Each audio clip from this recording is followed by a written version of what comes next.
이건 말도 안 되는 일이었습니다. 분명히 논리적으로 설명할 수 없는, 도무지 납득이 가지 않는 역사적 오류라고 생각했습니다. 한 나라가 이렇게까지 성장하는 것이 가능할까요? 전쟁으로 초토화되었고 식민 지배를 받았고 경제 위기를 겪었으며 지정학적으로도 최악의 위치에 있는 나라. 냉정하게 보자면 한국은 성장할 수 없는 조건을 완벽하게 갖춘 나라였습니다. 그래서 저는 한국을 연구하기 시작했습니다. 처음엔 경제성장 모델을 찾을 생각이었죠. 하지만 제가 발견한 것은 그 어떤 나라에서도 볼 수 없는 집단적 생존 본능이었습니다. 그리고 저는 마침내 인정할 수밖에 없었습니다. 이런 민족은 세상에 없었다. 한국은 그 어떤 나라와도 다르다. 이건 연구가 아니라 역사적 기적을 목격하는 과정이었습니다. 라고 말하는 영국 교수가 있습니다. 대체 무슨 사연인지 오늘 사연 바로 시작하겠습니다. 저는 에드워드 헤이스입니다. 영국에서 경제사를 연구하는 교수죠. 40을 조금 넘었고 산업혁명 이후 각국의 경제 발전 모델을 비교 분석하는 일을 하고 있어요. 유럽, 북미, 일본, 싱가포르까지. 수많은 나라를 연구했지만 한국, 글쎄요. 솔직히 말하자면 한국이 그렇게 대단한 나라라고 생각해 본 적이 없었습니다. 경제적으로 성공했다고는 하지만 운이 좋았던 게 아닐까 생각했죠. 냉전 시대에 미국의 전폭적인 지원을 받았고 일본의 경제적 영향도 있었고 주변 경제학자들도 모두 그렇게 생각했어요. 어느 평범한 화요일 오후 제 연구실에서 한국 관련 데이터를 검토하던 중 믿을 수 없는 그래프를 마주했어요. 한국의 1인당 GDP 성장 곡선이었는데 그 모양이 거의 수직에 가까웠습니다. 처음에는 인쇄 오류라고 생각했죠. 프린터가 잉크를 흘렸거나 누군가 장난을 친 것인가 싶었어요. 의심하며 원본 데이터를 찾아보았습니다. 놀랍게도 오류가 아니었어요. 서구 국가들은 수백 년에 걸쳐 성장했고 일본도 한 세기 가까이 걸렸는데 한국은 불과 50년 만에 세계 최빈국에서 G7 문턱까지 올라왔더군요. 1960년대에 한국의 1인당 GDP는 고작 79달러. 아프리카의 가나보다도 가난했습니다. 그런데 2022년에는 34,000달러를 넘어섰어요. 이건 431배 성장한 셈이죠. 같은 기간 영국은 20배, 미국은 18배 성장했을 뿐입니다. 데이터를 3번, 4번, 5번 다시 확인했어요. 다른 출처의 자료도 찾아보고 동료 교수들에게도 물어봤죠. 모두가 같은 대답이었어요. 그래프가 맞아요.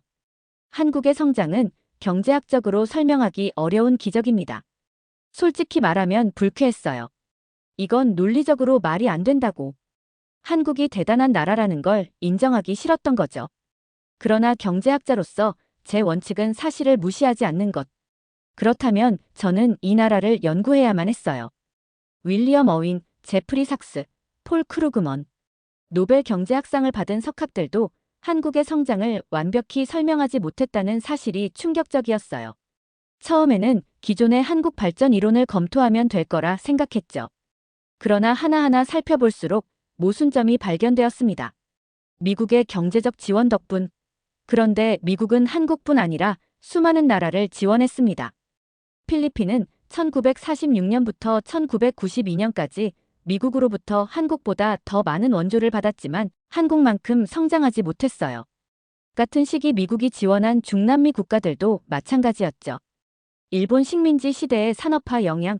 일본은 대만, 만주, 동남아시아 여러 국가들도 식민 지배했어요. 그런데 왜 한국만 이렇게 성공했을까요?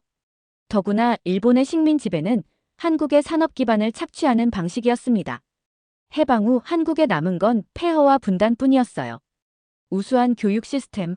그럼 왜 교육 수준이 높았던 아르헨티나, 칠레, 러시아 같은 나라들은 한국과 같은 성장을 이루지 못했죠?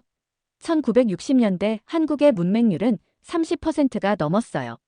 그 시절 한국의 교육 수준은 결코 세계 최고가 아니었습니다. 하나같이 한국의 발전을 설명하기에는 부족한 가설들이었어요. 이쯤 되니 짜증이 났죠. 좋아, 직접 데이터를 조사해보자. 그렇게 저는 한국의 경제 데이터, 사회 구조, 기업 성장 패턴을 심층적으로 분석하기 시작했습니다. 연구를 하면 할수록 더 이해가 안 되는 현상들을 발견했어요. 특히 1997년 IMF 외환위기 당시 한국 경제는 사실상 붕괴 직전까지 갔습니다. 외환 보유고가 바닥났고 국가부도 선언 직전이었죠. 일반적인 나라였다면 국민들이 정부를 비난하고 기업들이 무너지고 나라가 혼란에 빠졌을 거예요. 그런데 한국에서는 전혀 다른 일이 벌어졌어요. 제 연구 조교가 가져온 신문 스크랩을 보고 처음엔 웃음이 나왔습니다. 국민들이 자발적으로 금을 모아서 나라를 살렸다고. 이건 동화책 내용 아닌가. 하지만 역사적 기록을 보니 사실이었어요. 1998년 1월부터 국민들이 자발적으로 금 모으기 운동을 시작했습니다. 신문과 TV에서는 금을 내면 나라가 산다는 슬로건이 퍼졌고 전국 각지에서 금 수집 행렬이 이어졌어요. 주부들이 결혼 반지를 내놓았고 기업인들이 금괴를 기부했으며 초등학생들이 돌잔치 때 받은 금반지를 내놓았습니다. 심지어 해외 교민들까지 본국으로 금을 보냈어요. 불과 몇 달 만에 모인 금이 227톤, 당시 환율로 약 22억 달러였습니다. 이건 정책이나 전략이 아니라 집단적인 생존 본능이 작동한 거였어요. 다른 어떤 나라에서도 볼 수 없는 기이한 현상이었죠. 한국의 경제 발전에서 대기업의 역할도 특이했어요. 삼성, 현대, LG 같은 기업들이 회사가 아니라 국가적인 상징처럼 기능한다는 점이 인상적이었습니다. 제 연구팀이 한국 소비자 1000명을 대상으로 설문조사를 했어요. 왜 한국 제품을 구매하십니까? 라는 질문에 73%가 우리 기업이니까라고 대답했습니다. 영국에서 같은 질문을 하면 품질이 좋아서 또는 가격이 적당해서라는 답변이 대부분이에요. 한국인들은 대기업을 자본가가 아니라 자신들의 성장과 연결된 존재로 여겼어요. 그래서 IMF 이후에도 국민들은 삼성, 현대 제품을 자발적으로 사면서 기업을 살리려고 했습니다. 우리 기업이 망하면 우리도 망한다는 인식이 뿌리 깊게 박혀 있었죠. 예일대 경영학과 교수와 이 현상에 대해 토론했는데 그는 고개를 절레절레 흔들며 말했어요. 서구의 경제학 교과서로는 설명할 수 없는 현상이야. 이건 완전히 다른 경제 패러다임이야. 다른 나라에서는 기업이 어려울 때 정부가 나서서 구제하거나 기업이 알아서 살아남아야 하는데 한국에서는 국민이 나서서 기업을 살려야 한다고 생각하는 문화가 있었어요. 우리나라 기업이 망하면 결국 우리도 망한다. 이런 사고방식이 한국인들 사이에서 자연스럽게 퍼져 있었던 겁니다. 한국이 이렇게 빠르게 성장할 수 있었던 또 다른 이유는 압도적인 근면성이었어요. OECD 통계를 보니 한국은 2000년대 초반까지 연간 노동시간이 2500시간을 넘었습니다. 영국의 1700시간, 독일의 1600시간과 비교하면 믿기 힘든 수치였죠. 세계에서 가장 긴 근무시간, 세계에서 가장 빠른 업무 처리 속도, 세계에서 가장 높은 교육열. 이건 학술 논문으로 정리하기에도 벅찬 수준이었습니다. 뉴욕에서 열린 경제사학회에서 발표할 때였어요. 한국인들은 밤 10시까지 일하는 것이 일상이고 주말에도 회사에 나오는 경우가 많습니다. 라고 말했더니 청중석에서 웃음이 터져 나왔어요. 그들은 제가 과장하고 있다고 생각했죠.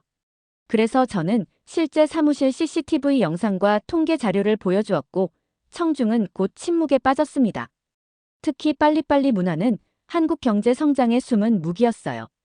다른 나라들은 시간을 들여 신중하게 계획하는 방식인데 한국은 일단 해보고 문제 생기면 해결한다.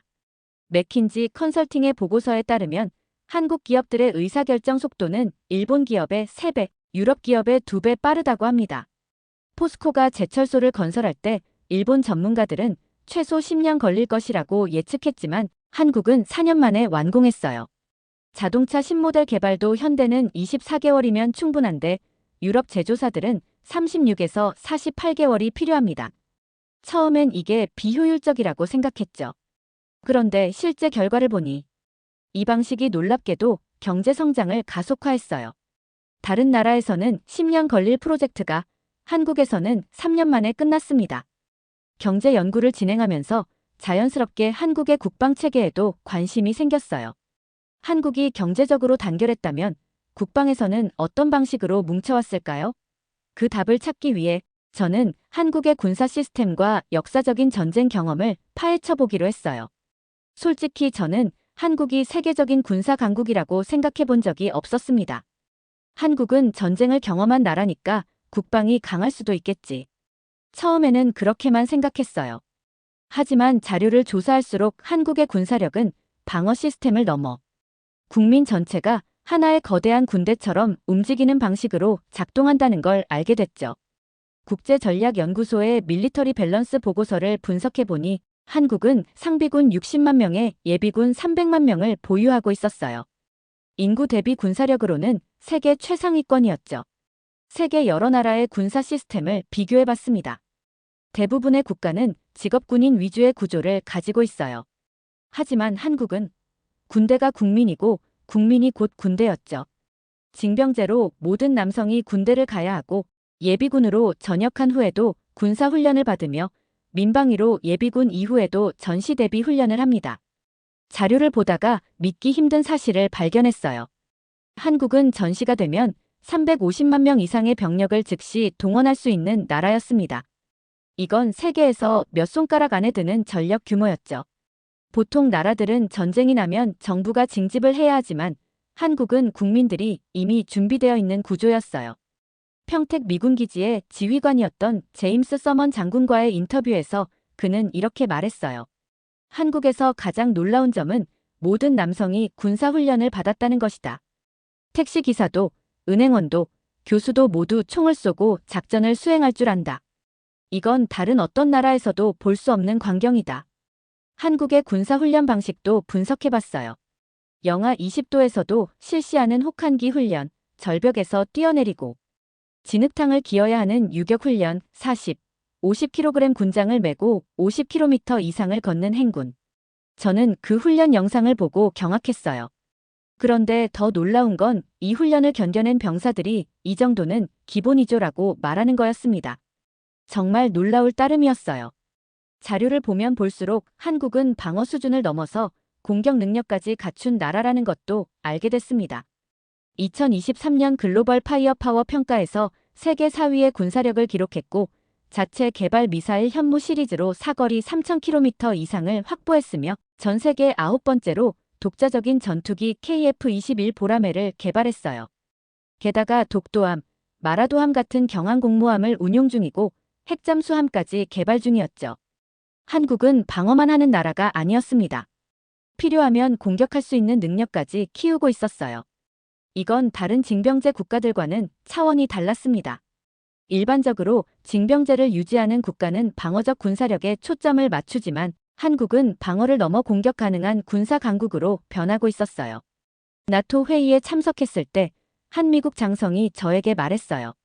한국은 미국과 중국, 러시아를 제외하면 세계에서 가장 무서운 군사력을 보유한 나라 중 하나입니다. 전쟁이 나면 모든 국민이 군인이 되는 나라니까요. 한국의 단결력은 일상 속에서도 놀라운 방식으로 나타나고 있었어요.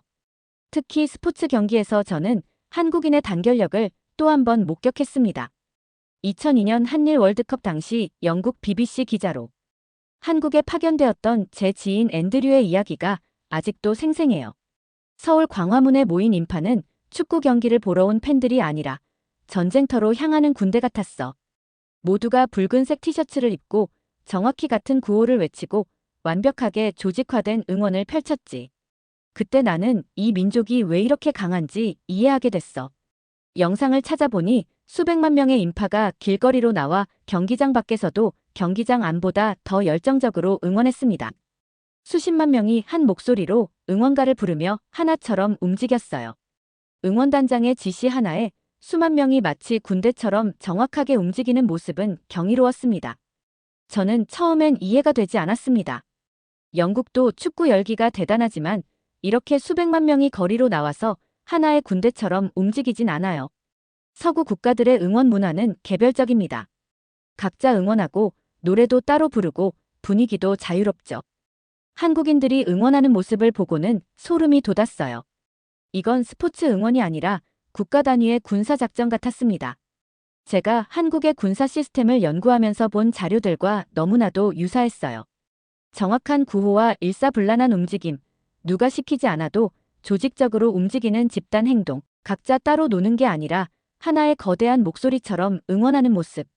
영국 프리미어리그 경기장에서 팬들은 각자의 방식으로 응원하지만 한국의 월드컵 응원은 마치 사전에 수천 시간을 연습한 것처럼 완벽하게 조직화되어 있었어요. 아무도 시키지 않았는데도 모두가 정확히 같은 동작, 같은 구호, 같은 타이밍에 움직였습니다. 이걸 보고 저는 확신했습니다. 한국은 전쟁이 나면 군대만 싸우는 게 아니라 국민 전체가 싸울 나라였어요. e스포츠에서도 한국인들의 단결력을 목격했죠.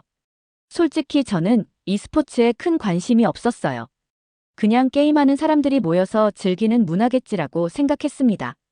그런데 아니었어요.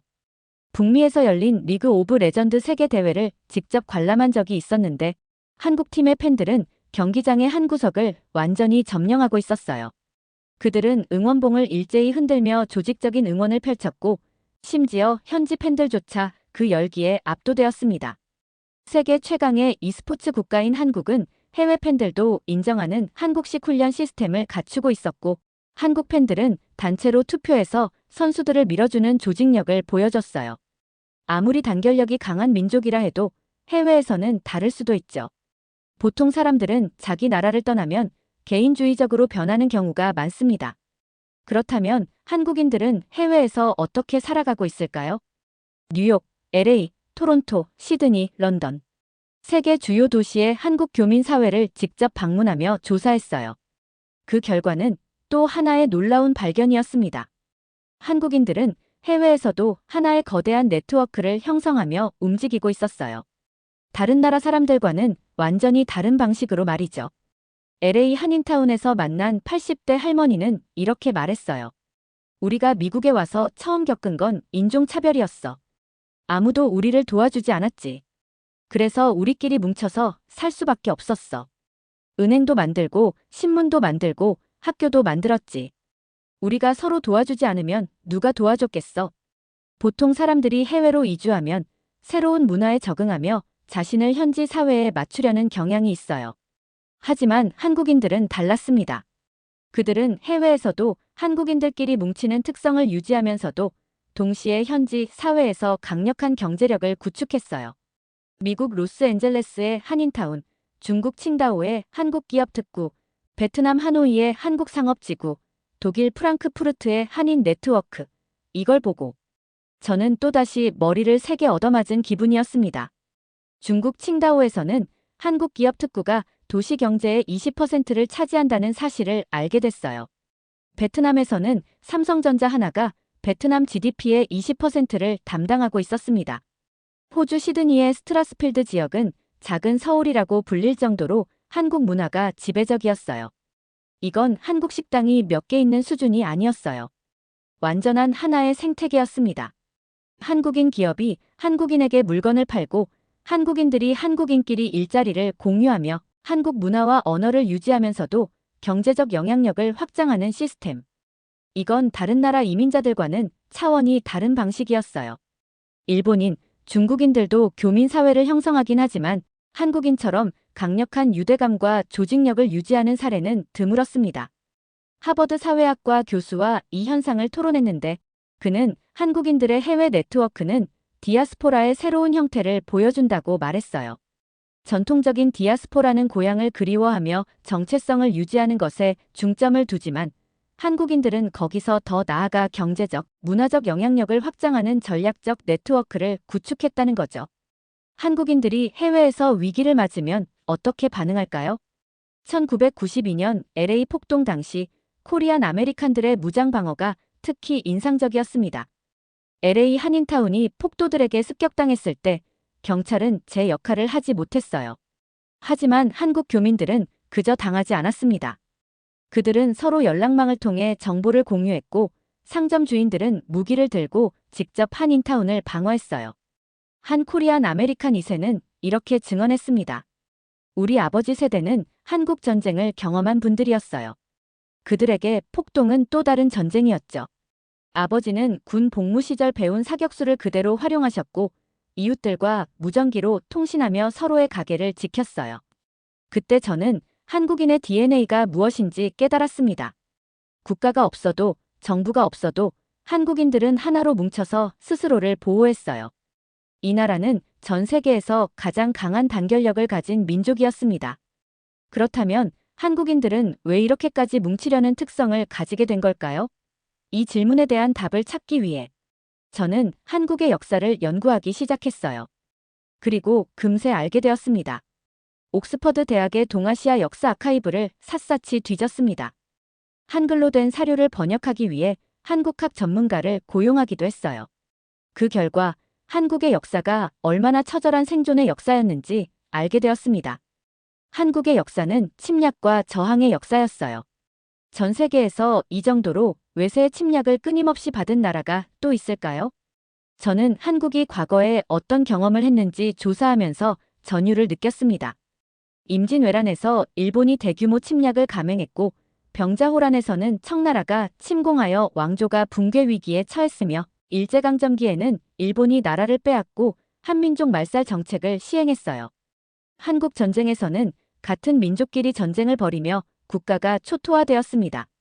임진왜란 당시 조선 인구의 약 20%가 사망했다는 기록을 보고 충격을 받았어요.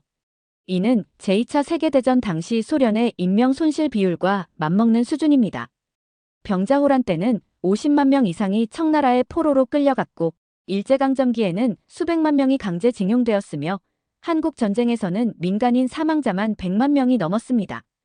이쯤 되니까 저는 한국이 왜 이렇게 단결할 수밖에 없는지를 이해하기 시작했어요.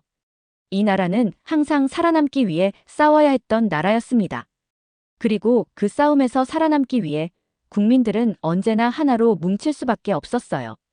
일본이 조선을 침략했을 때 조선의 왕과 신하들은 제대로 대응하지 못했지만 놀랍게도 국민들이 스스로 의병을 조직하여 싸웠습니다. 나라가 위험하다면 국민이 직접 지킨다. 이 사고방식이 한국인들에게 이미 16세기부터 존재하고 있었어요. 저는 임진왜란 당시의 의병 기록을 분석해봤어요. 농민, 승려, 양반, 상인, 심지어 노비까지 신분의 경계를 넘어 의병에 참여했다는 기록이 남아있었습니다.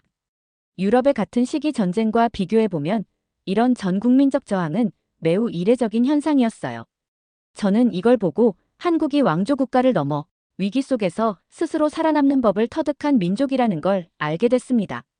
나라가 약해져도 국민들은 결코 흩어지지 않았어요. 오히려 더 강하게 뭉쳐서 적과 싸웠습니다. 그렇다면 현대 한국인들은 어떨까요? 2020년 전 세계를 뒤흔든 코로나19 팬데믹을 분석해봤어요.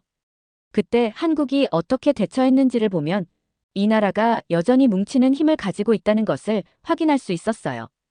유럽과 미국이 봉쇄 조치와 사회적 혼란을 겪을 때 한국은 전혀 다른 접근법을 보여줬어요. K방역이라 불리는 이 전략은 세계적인 주목을 받았습니다. WHO 자문위원으로 활동했던 미국 의학자는 이렇게 말했어요. 한국의 코로나 대응에서 가장 인상적인 점은 정부의 지침이 아니라 국민들의 자발적인 참여였다. 마스크 착용, 사회적 거리두기, 자가격리. 이 모든 것이 강제가 아닌 국민적 합의에 기반했다는 점이 놀라웠다. 마스크 대란이 벌어졌지만 국민들이 질서를 유지하며 구매했고 공적 마스크 배급이 신속하게 이루어졌습니다. K방역 시스템이 확립되면서 국가적으로 대응 체계가 빠르게 작동했어요. 특히 놀라웠던 건 한국의 코로나 검사 시스템이었습니다. 드라이브 스루 검사, 워킹 스루 검사 등 창의적인 방식으로 대규모 검사를 빠르게 진행했어요. 확진자 동선 추적 시스템도 인상적이었습니다. 다른 나라들이 몇 달 걸려서 구축한 시스템을 한국은 몇 주 만에 완성했죠. 그뿐 아니라 이 나라의 첨단 기술은 어떤가요? 반도체 시장을 살펴보면 삼성전자와 SK하이닉스가 메모리 반도체 시장의 70% 이상을 장악하고 있었습니다.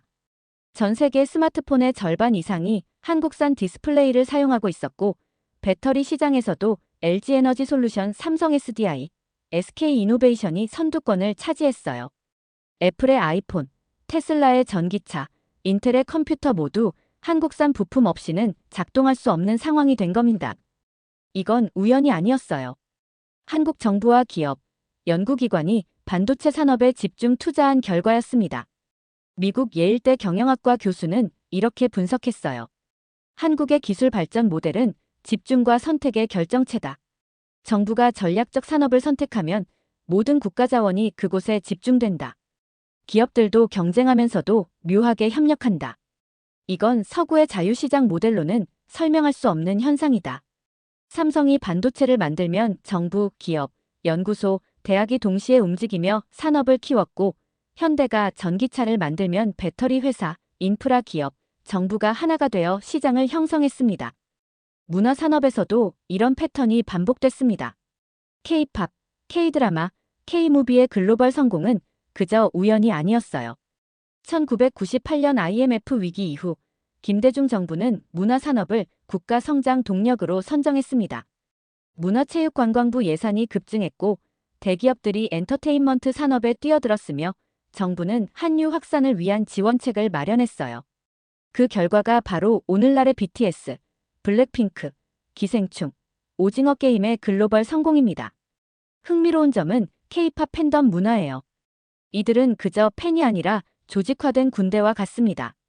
앨범 구매, 음원 스트리밍, 뮤직비디오 조회수 올리기까지 마치 군사작전처럼 조직적으로 움직였어요. 이 모든 연구를 마치고 한 가지 결심을 했어요. 한국을 직접 경험해야겠다. 논문으로만 분석하는 것이 아니라 이 단결력이 어떻게 현실에서 작동하는지 직접 봐야겠다는 생각이 들었습니다. 60년 전만 해도 세계 최빈국 중 하나였던 나라가 오늘날 세계 10위권의 경제 대국이 되었고 전쟁의 폐허에서 다시 일어나 세계적인 기술 강국이 되었으며 한국어가 통하지 않는 전 세계에서 한국 음악, 영화, 드라마가 사랑받고 있습니다. 이건 기적이라고 밖에 설명할 수 없었어요. 특히 인상적인 건 한국이 성장하는 방식이었습니다. 다른 나라들은 강대국에게 의존하거나 자연자원에 의지하거나 여러 세대에 걸쳐 천천히 발전했지만 한국은 그저 국민들이 하나로 뭉쳐서 불가능한 속도로 발전했어요. 영국 옥스퍼드 대학의 한 역사학 교수는 이렇게 말했습니다. 한국의 역사는 생존을 위한 단결의 역사다. 고구려 시대부터 현대까지 한국인들은 외부의 위협에 맞서 단결하는 방법을 유전자처럼 물려받았다. 이런 특성이 현대 경제와 만나면서 폭발적인 성장으로 이어진 것이다. 이 모든 걸 보고 나서야 저는 깨달았어요. 이 나라는 강해질 수밖에 없었던 나라다. 한국과 비슷한 경제적 성장을 이룬 나라들도 있었지만 한국처럼 살아남은 나라는 없었어요. 일본은 경제 강국이지만 국민들이 단결해서 국가를 살린 사례는 드물고 미국은 세계 최강대국이지만 개개인의 경쟁이 중심이고 집단적 단결력은 낮았어요. 독일은 기술력은 강하지만 국가적 위기에서 국민이 직접 경제를 구한 사례는 없었으며 중국은 국가가 강하지만 국민들의 단결은 정부 주도로 이루어질 뿐 자발적인 힘은 약했습니다. 하지만 한국은 국가 위기에서 국민이 직접 나서서 문제를 해결하는 나라, 전쟁을 겪고도 폐허에서 다시 일어난 나라, 세계 어디에서든 한국인들끼리 뭉쳐서 강해지는 나라. 이건 전 세계 그 어디에서도 볼 수 없는 유일한 민족의 이야기였습니다. 저는 이 논문을 마무리하면서 결론을 써 내려갔어요. 그리고 마지막 문장을 적는 순간 제 자신도 모르게 한마디가 나왔습니다. 전 세계에 이런 민족은 없다. 이건 연구를 통해 얻어낸 논리적인 결론이었어요. 이제 저는 한국을 경제적 성공 사례를 넘어 세계 유일의 단결 민족으로 정의해야만 했습니다. 그리고 저는 연구를 끝내고 스스로에게 말했어요. 나는 한국을 연구한 것이 아니라 한국이라는 기적을 목격한 것이었다. 런던에서 서울행 비행기 표를 예약하면서 저는 한 가지 확신을 가질 수밖에 없었습니다. 한국은 특별한 나라다. 그리고 앞으로도 세계에서 가장 강한 나라 중 하나가 될 것이다. 이제 저는 한국으로 갑니다. 이 나라를 직접 보고 뭉치면 살고 흩어지면 죽는다는 원칙이 어떻게 현실에서 작동하는지 확인하기 위해 거리를 걷고 시장을 방문하고 기업을 탐방하고 한국인들과 대화하며 이 기적의 비밀을 직접 확인하고 싶습니다. 그리고 그 순간을 기대하고 있습니다. 어쩌면 저의 이 연구가 세계 각국이 한국의 성공 모델을 이해하는 작은 창구가 될지도 모르겠습니다. 한 가지 확실한 것은 제가 오랫동안 믿어왔던 경제 발전 이론이 한국을 만나 완전히 뒤집혔다는 사실입니다. 한국은 불가능을 가능으로 바꾼 나라, 생존을 넘어 번영을 이룬 나라, 그리고 무엇보다 단결의 힘으로 세계를 놀라게 한 나라입니다. 두 번째 사연 시작합니다. 민주주의는 권리가 아닙니다. 그것은 싸워서 쟁취해야 할 전장입니다. 한국을 찾은 미국 정치학 교수는 이 땅에서 민주주의가 무엇인지 새롭게 깨닫게 되었습니다. 그는 이렇게 말했습니다. 미국에서는 정치가 적대와 냉소로만 가득 차 있습니다. 하지만 한국은 다릅니다. 이 혼란 속에서도 사람들은 여전히 민주주의를 믿고 그것을 더 나아지게 만들 수 있다는 희망을 붙들고 있어요. 한국의 민주주의는 결코 완벽하지 않았지만 그 속에는 세계가 배워야 할 살아 숨쉬는 감동이 있습니다. 대체 무슨 사연인지 오늘 사연 바로 시작하겠습니다. 안녕하세요. 저는 게일런 웨슬리, 미국에서 정치학을 가르치는 교수입니다. 지난 몇 년간 전 세계적으로 민주주의가 퇴보하고 있다는 점을 연구하고 있어요. 특히 제가 관심을 둔 건 왜 어떤 나라는 민주주의를 성공적으로 유지하는 반면 다른 나라는 실패하는가 하는 점이었어요. 미국조차도 민주주의 지수에서 완전한 민주주의 국가에서 탈락했다는 소식을 들었을 때 솔직히 말해서 충격을 받았습니다.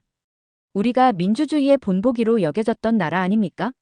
그런데 이젠 흠결 있는 민주주의 국가라니요. 그 와중에 한국이라는 나라가 제 눈길을 끌었습니다. 한국은 미국조차 놓친 완전한 민주주의 국가 타이틀을 유지하고 있다는 겁니다. 그동안 제가 한국에 대해 알고 있던 거라곤 K-팝, 봉준호 감독의 영화 같은 문화적 요소와 IT 강국이라는 이미지뿐이었어요. 그런데 데이터는 분명히 말하고 있었죠. 한국은 세계에서 24개밖에 없는 완전한 민주주의 국가 중 하나라는 겁니다. 특히 눈에 띈 것은 한국이 군사 독재에서 벗어난 지 불과 몇십 년 만에 민주주의 국가로 자리 잡았다는 점이었습니다. 미국은 건국 초기부터 민주주의를 해왔지만 한국은 짧은 시간에 엄청난 변화를 이루었다는 겁니다. 어떻게 그게 가능했을까요? 한국의 민주주의 성공 비결을 연구하면 다른 나라에도 적용할 수 있는 교훈을 찾을 수 있겠다는 생각이 들었어요. 처음엔 간단히 자료를 찾아보는 정도로 끝내려 했어요. 그런데 조사하면 할수록 한국이라는 나라에 직접 가봐야겠다는 생각이 들었습니다. 논문을 쓸 자료를 수집할 겸 현지에서 한국의 정치와 민주주의를 직접 체험해보고 싶었어요. 출발 전날, 저는 집 서재에서 한국에 대해 조사한 자료를 다시 한번 정리하며 밤늦게까지 고민했습니다. 한편으로는 설레면서도 또 한편으로는 긴장되었어요. 왜냐하면 한국의 민주주의가 성공적이라고는 하지만 데이터와 실제 현실은 다를 수도 있거든요. 한국행 비행기가 인천국제공항에 착륙했을 때 저는 한국 땅을 처음 밟는 외국인으로서의 설렘과 연구자로서의 호기심에 사로잡혔습니다. 한국은 저를 실망시키지 않을 거라고 확신했어요. 아니, 어쩌면 기대 이상일지도 모른다는 생각에 웃음이 나왔습니다. 한국에 도착한 지 며칠 만에 저는 서울 한복판에 있는 한 대형 광장을 방문하게 되었어요. 그날은 주말이었는데 예상치 못한 장면이 제 눈에 들어왔습니다. 수많은 사람들이 광장에 모여 큰 집회를 열고 있었어요. 미국에서도 집회는 흔한 일이지만 종종 극단적 충돌로 이어지곤 했거든요. 그런데 이 광경은 달랐습니다. 수많은 인파가 몰려 있었지만 질서정연했고 마치 축제 분위기 같았어요. 주최 측의 연설이 끝난 후 사람들은 자연스럽게 쓰레기를 모아 정리하는 모습까지 보았습니다. 그 광경은 정말 충격적이었어요. 아니, 이렇게 많은 사람들이 모여서도 충돌 없이 목소리를 낼 수 있다고. 저는 미국의 대규모 시위를 떠올리며 고개를 저었습니다. 미국에서는 이런 규모의 집회가 열리면 항상 폭력 사건이나 경찰과의 충돌이 발생하기 마련이었거든요. 서울의 한 유명한 연구기관에서 민주주의에 대해 강연을 들을 기회가 있었습니다. 그곳에서 한 한국 교수님이 말하길 한국은 민주주의를 통해 문제를 해결하려고 노력합니다. 물론 정치적 갈등이 있지만 결국 시민들이 적극적으로 참여하면서 균형을 찾아가는 것이 우리의 특징입니다라고 하셨어요. 그 말을 듣는데 머리가 멍해졌습니다. 제가 그날 광장에서 본 집회가 바로 그 말씀의 실체였던 거죠. 한국은 1987년 이후 민주적인 선거를 통해 평화적으로 정권을 교체해왔다고 해요. 하지만 제가 깜짝 놀란 건 정권이 바뀌어도 대규모 반란이나 쿠데타 같은 일이 일어나지 않았다는 점이었어요. 그동안 제가 연구해온 여러 나라들에서는 정권 교체는 곧 혼란의 시작이었거든요. 이라크나 리비아 같은 곳에서는 독재자가 몰락한 뒤에 더 큰 혼란과 내전이 일어났습니다. 그날 강연 이후 저는 한국의 시민들에게도 깊은 감명을 받았습니다. 인터뷰를 통해 만난 사람들은 하나같이 정치에 대해 잘 알고 있었고 자기 의견을 당당히 말했어요. 저는 투표를 절대 빠지지 않아요. 한 표가 세상을 바꿀 수 있잖아요. 라고 말하던 한 대학생의 목소리가 아직도 생생히 기억납니다. 미국에서는 정치적 냉소주의가 만연한 상황인데 한국에서는 사람들이 여전히 투표를 통해 변화를 만들 수 있다고 믿고 있다는 사실이 부러웠어요. 한국의 민주주의가 특별히 인상적이었던 점은 시민들이 민주주의를 생활 속에서 실천하고 있다는 점이었습니다. 집회, 토론, 투표에 적극적으로 참여하면서 자신들의 목소리가 사회에 반영되도록 노력하고 있었어요. 저는 한국에서 며칠간의 일정을 보내며 그들이 어떻게 현재의 민주주의를 이루었는지 궁금해졌습니다. 이곳에서 본 시민들의 정치적 열정과 사회적 참여는 하루아침에 생긴 것이 아니었을 거예요. 그래서 한국 민주주의의 뿌리를 찾아보겠다고 결심했습니다. 제 목적지는 광주였습니다. 한국 민주주의의 역사를 이해하기 위해 저는 1980년에 이곳에서 일어난 민주화 운동, 즉 광주민주화 운동의 현장을 직접 보고 싶었습니다. 이 운동은 한국 민주주의의 방향을 바꾼 중요한 전환점으로 알려져 있었습니다. 광주 민주화 운동 기념관을 찾았을 때 그곳의 전시물들은 제 예상보다 훨씬 강렬한 감정을 불러일으켰습니다. 전시된 사진과 기록들, 그리고 그날의 참혹함을 생생하게 보여주는 동영상 자료는 저를 말 그대로 압도했어요. 특히 시민들이 군사정권의 폭압에 맞서 목숨을 걸고 싸운 모습은 제게 충격을 주었습니다. 전시관의 한 영상에서 한 어머니가 울면서 말하던 대사가 기억에 남습니다. 우리는 민주주의를 위해 자식을 보냈어요. 그들이 희생한 이유를 잊지 말아야 합니다. 그 말을 듣는 순간 저도 모르게 눈물이 났습니다. 미국에서도 민주주의를 지키기 위한 희생이 많았지만 이렇게 많은 이들이 군사정권에 맞서 가족과 생명을 바친 사례는 제게 너무나 낯설고 충격적으로 다가왔습니다. 광주민주화운동이 왜 발생했는지 그 배경을 이해하기 위해 저는 역사적 자료를 다시 들춰보았습니다. 박정희 대통령이 1979년 암살당한 후 한국은 권력 공백 상태에 빠졌습니다. 그 틈을 타 당시 국군 보안사령관이었던 전두환과 그의 동료들이 군사 쿠데타를 일으켜 정권을 장악했습니다. 이를 12.12 군사 반란이라 부른다고 하더군요. 전두환과 신군부는 비상계엄령을 확대하며 권력을 강화했고 국민들의 민주화 요구를 무력으로 억누르려 했습니다. 광주는 그 억압에 맞서 싸운 대표적 도시였습니다. 광주민주화운동은 단순한 시위가 아니었습니다. 시민들과 학생들은 신군부의 억압에 맞서며 한국 민주주의의 가능성을 보여줬습니다. 그러나 그 대가는 너무나 가혹했습니다. 계엄군은 무자비하게 진압작전을 펼쳤고 수많은 사람들이 희생되었습니다. 전두환 정권이 이 사건을 철저히 은폐하려 했음에도 시민들은 그 진실을 기억하고 오늘날까지 전하고 있습니다. 그날 저녁 저는 광주의 한 카페에서 한 젊은 한국인과 대화를 나누었습니다. 그는 이렇게 말했습니다. 광주는 과거의 상처가 아닙니다. 우리는 민주주의를 위해 싸운 사람들의 희생을 기억하며 그들을 위해 더 나은 세상을 만들어야 한다고 믿어요. 그 말은 저에게 강렬한 울림을 주었습니다. 광주 민주화운동을 통해 알게 된 것은 한국 민주주의의 여정이 결코 쉬운 길이 아니었다는 점이었습니다. 독재의 억압을 물리치는 과정에서 이루어진 희생과 그 희생을 기반으로 쌓아올린 민주주의의 성과는 한국만의 독특한 역사였습니다.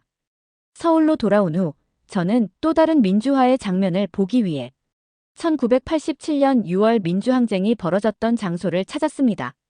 당시 시민들이 군사독재를 끝내기 위해 거리로 나왔고 결국 직선제 개헌이라는 큰 변화를 이루어냈습니다. 저는 그곳에서 당시의 역사적 순간을 되새기며 한국 민주주의의 힘이 어디에서 오는지 조금씩 깨닫게 되었어요. 그 후로도 저는 여러 한국 사람들과 이야기를 나누며 그들의 민주주의 여정에서 느꼈던 희망과 고통을 들을 수 있었습니다. 특히 한 할아버지의 이야기가 인상 깊었습니다. 그는 이렇게 말했습니다. 우리는 독재와 신군부에 굴하지 않았습니다. 민주주의를 위해 싸웠고 그 결과 지금의 한국이 있는 겁니다. 하지만 이걸 지키는 건 우리 자식들의 몫이에요. 그 말은 민주주의를 과거의 승리로만 여기지 않고 계속 지켜야 할 과업으로 보는 그들의 마음가짐을 보여줬습니다. 한국에서 민주주의의 뿌리와 현재를 탐구하며 보낸 며칠 동안 저는 제 나라, 미국을 떠올리지 않을 수 없었습니다. 미국은 세계적으로 민주주의의 상징이자 선두주자라는 이미지를 가지고 있죠. 그러나 최근 들어 그 이미지는 빛이 바래고 있습니다. 특히 2021년 미국 의사당 폭동 사건은 저를 비롯한 수많은 사람들에게 충격을 주었어요.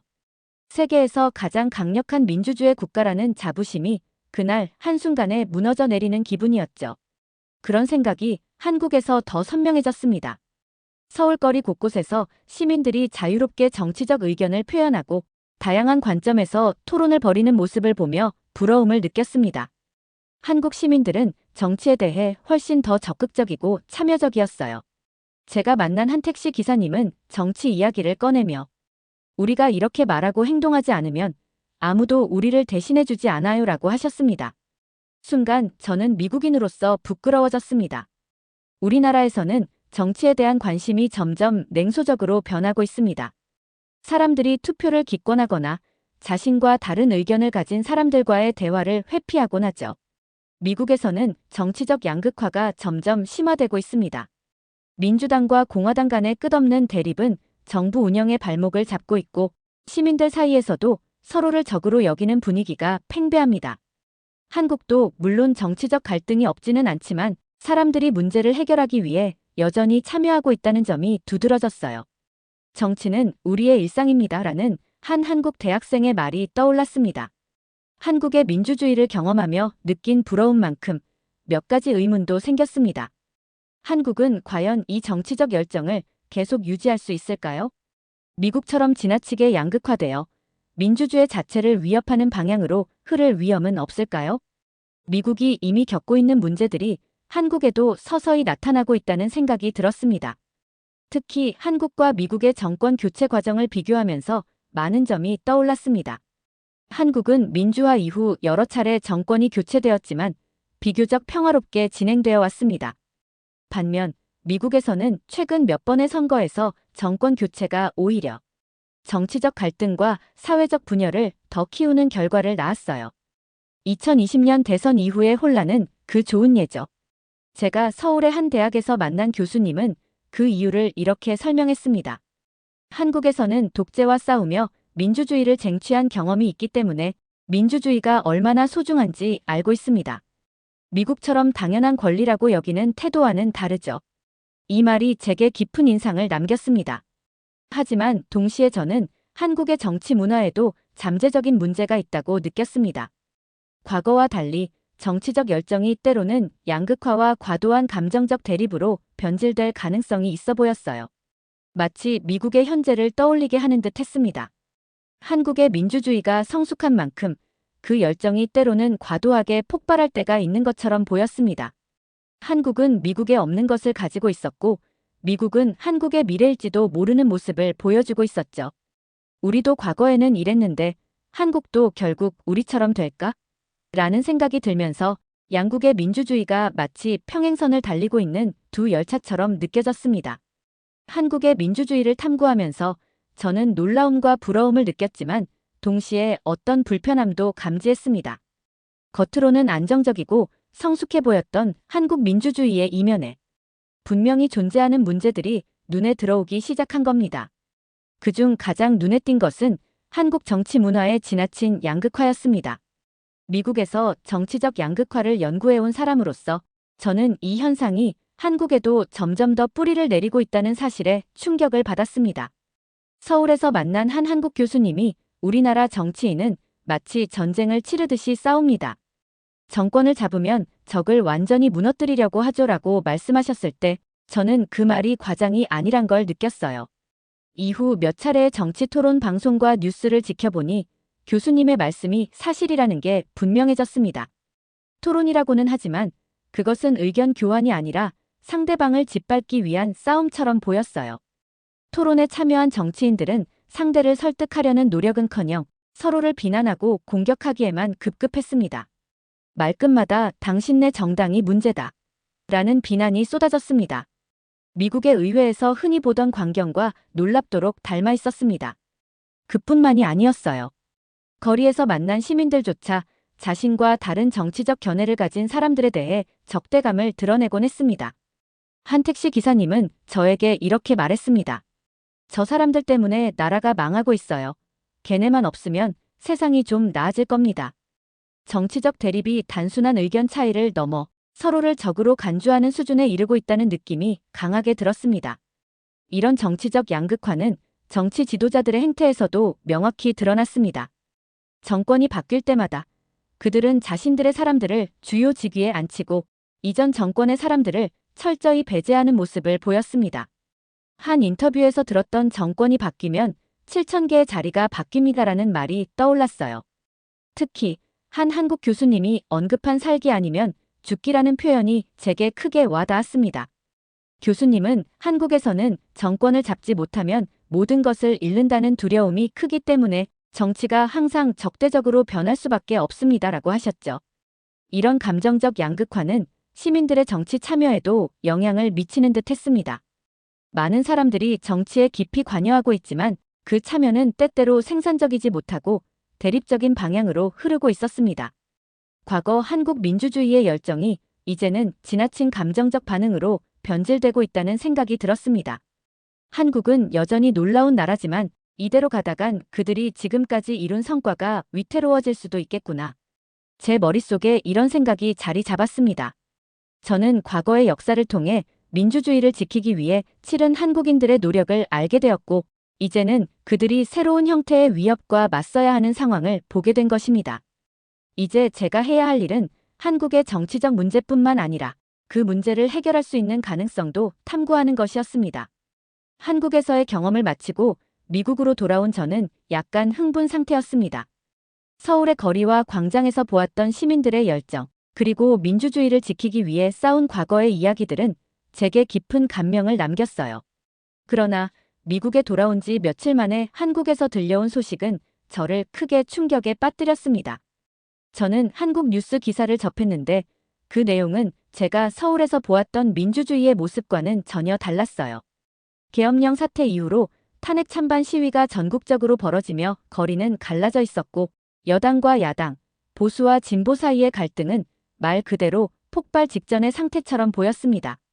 뉴스 화면에서는 광화문과 여의도 등 한국의 중심지에서 벌어지는 시위 장면이 비춰졌습니다. 탄핵을 찬성하는 시민들은 민주주의 수호를 외치며 태극기를 들고 있었고, 탄핵을 반대하는 쪽은 정치적 음모라고 주장하며 그들만의 집회를 열고 있었습니다. 저는 서울에서 느꼈던 단합과 열정이 어디로 갔는지 의아했습니다. 한국이 이토록 분열되어 있다는 사실은 그 당시 현장에서 느끼지 못했던 부분이었어요. 한 인터뷰 장면이 특히 기억에 남습니다. 한 시위 참가자는 우리가 이렇게 나서지 않으면 민주주의가 무너질 겁니다라고 말했고, 반대편에 서 있던 사람은 이건 민주주의가 아니라 권력 쟁탈전일 뿐이에요라고 항변했어요. 두 사람 모두 민주주의를 이야기하고 있었지만 그 의미는 전혀 다른 방향으로 해석되고 있었습니다. 한국의 시민들은 여전히 정치적 참여에 열정적이었지만 그 참여가 서로를 향한 적대감으로 변질된 것처럼 보였습니다. 더 놀라운 건 국회에서도 이 갈등이 그대로 반영되고 있다는 점이었어요. 뉴스에서 보니 여당과 야당 의원들이 의사당에서 서로 고성을 지르며 충돌하는 모습이 방송되었습니다. 이런 모습은 제가 한국에서 경험했던 질서 정연한 집회와는 완전히 상반된 것이었습니다. 한국의 정치적 양극화는 시민들 사이의 갈등이 아니었습니다. 그것은 정치 지도자들까지 완전히 삼켜버린 것처럼 보였어요. 저는 서울에서 만났던 교수님의 말이 떠올랐습니다. 그분은 이렇게 말씀하셨죠. 한국 정치에는 내가 아니면 안 된다는 생각이 팽배합니다. 정권 교체는 변화가 아니라 상대를 완전히 무너뜨리는 과정처럼 여겨져요. 그때는 그 말이 와닿지 않았지만 이제는 뉴스 화면을 보며 그 의미를 온몸으로 느꼈습니다. 특히 한 뉴스는 한국 국회에서 벌어진 상황을 상세히 다루고 있었습니다. 여당과 야당은 서로의 발언을 막으려고 끊임없이 고성을 질렀고 심지어 몸싸움까지 벌어졌습니다. 법안을 통과시키는 과정은 이미 물 건너간 것처럼 보였어요. 저는 서재로 돌아와 한국에서의 경험과 지금 접한 뉴스를 비교하며 혼란스러운 감정을 글로 정리하려 했습니다. 내가 본 한국은 이상적이었을지도 몰라. 하지만 현실은 그 이상 뒤에 숨겨져 있었던 거야. 스스로에게 이렇게 말하며 한국이 겪고 있는 문제의 본질을 파악하려 애썼습니다. 며칠 후 저는 다시 한번 한국 뉴스를 확인했습니다. 그중 한 기사가 눈길을 끌었어요. 탄핵 찬반 시위가 여전히 진행 중이었지만 시민들 사이에서 대화와 타협의 필요성을 이야기하는 목소리도 들리기 시작했다는 내용이었죠. 격렬한 충돌과 갈등 속에서도 한국 사람들은 여전히 문제를 해결하기 위해 스스로 나서는 방법을 알고 있었습니다. 저는 그 기사를 읽으며 작은 희망을 느꼈습니다. 한국의 민주주의는 갈등과 분열 속에서도 생존하고 더 나아가 그 갈등을 극복할 힘을 가진 듯 보였어요. 그날 밤 저는 서울에서 만났던 한 대학생과 나눴던 대화를 떠올렸습니다. 그는 이렇게 말했어요. 우리 민주주의는 완벽하지 않아요.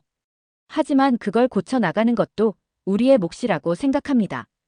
우리 부모님 세대가 독재를 무너뜨렸다면 우리 세대는 민주주의를 더 나은 방향으로 만들 책임이 있어요. 그 말은 당시에도 감명 깊었지만 지금은 훨씬 더 깊게 와닿았습니다. 미국과 한국은 여러모로 닮은 점이 많습니다. 두 나라 모두 민주주의를 유지하기 위해 싸워왔고 동시에 정치적 양극화라는 문제와 씨름하고 있죠. 하지만 한국은 한 가지 특별한 점이 있었습니다. 시민들이 여전히 민주주의를 개선할 수 있다는 믿음을 가지고 있다는 겁니다. 저는 한국의 문제를 실패로만 볼 수 없다고 생각했습니다. 그들은 여전히 싸우고 있었습니다. 그리고 그 싸움은 때로는 추하게 보일지라도 민주주의를 포기하지 않겠다는 의지의 표현이라고 볼 수도 있었습니다. 한 뉴욕타임스 기자가 쓴 한국에 대한 기사 제목이 떠올랐습니다. 소란스러운 민주주의, 한국이 보여주는 정치적 열정의 두 얼굴. 그 표현이 지금의 한국 상황을 정확히 설명하는 듯 했어요. 저는 논문 초안을 작성하며 한국 민주주의의 강점과 약점을 동시에 담아내기로 했습니다.